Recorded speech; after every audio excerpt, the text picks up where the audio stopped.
This is the Rotary Evaporator, also known as the Rotovap. It's used to evaporate solvents off of organic products you have synthesized. It accomplishes this by decreasing the pressure in the round bottom flask, which the organic product and the solvent you have.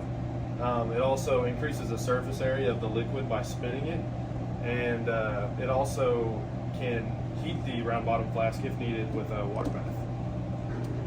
This is the rotary evaporation machine, and when you're using it, make sure you're using the proper PPE, such as a lab coat, goggles, closed-toed shoes, and also always gloves.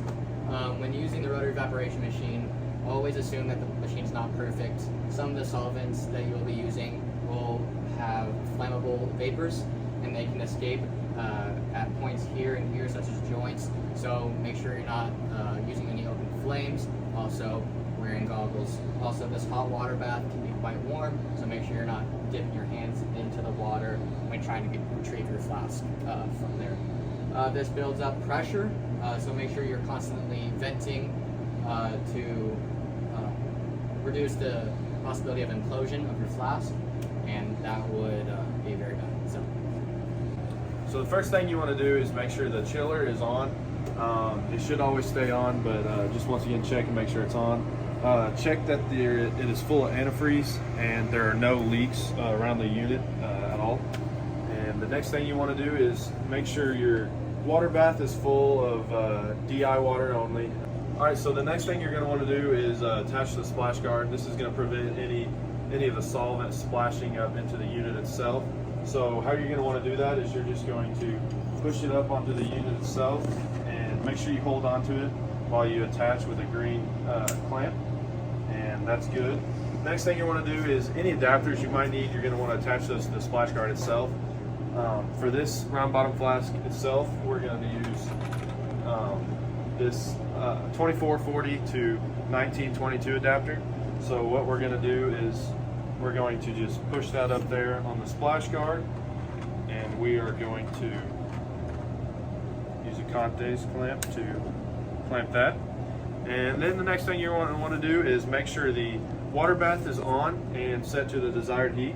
So we're just going to flip that on here, and we're going to set it to about 40 degrees Celsius for what we're trying to accomplish here. The next thing you're going to want to do is you're going to want to attach your round bottom flask with your product dissolved in your solvent onto the adapter. So what you're going to want to do is you're just going to lower it in here. Make sure there's no water getting into the round bottom flask to contaminate it.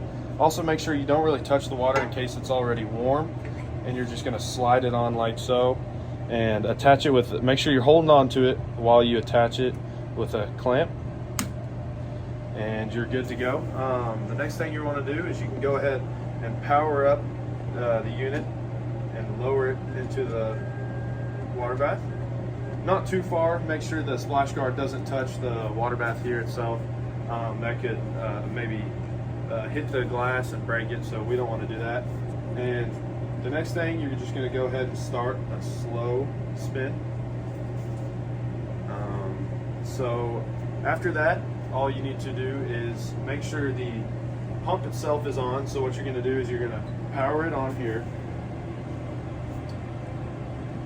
Make sure the valve to vent the pressure is closed, and you're going to go ahead and hit start as it's on auto mode, and it'll go ahead and start lowering the pressure to a desirable pressure to evaporate the solvent. And make sure you're watching your round bottom flask. Make sure it doesn't bubble up too much so that it doesn't get up into the unit itself. Cue the process of the evaporation through time lapse.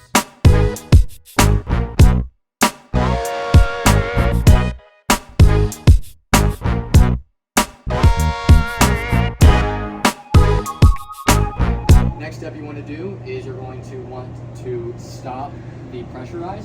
So you're going to want to hit stop right there. You're going to want to stop the spinning and raise it out of the water using this lift. You're also going to want to decrease the pressure by holding down this vent until it beeps at you. It gave me a little beep, and then now I'm going to want to slowly vent the rest by twisting this nozzle right here.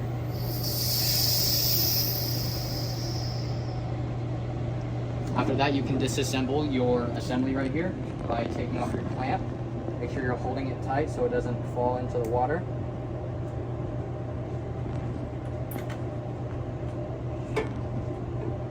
And now you have your evaporated product.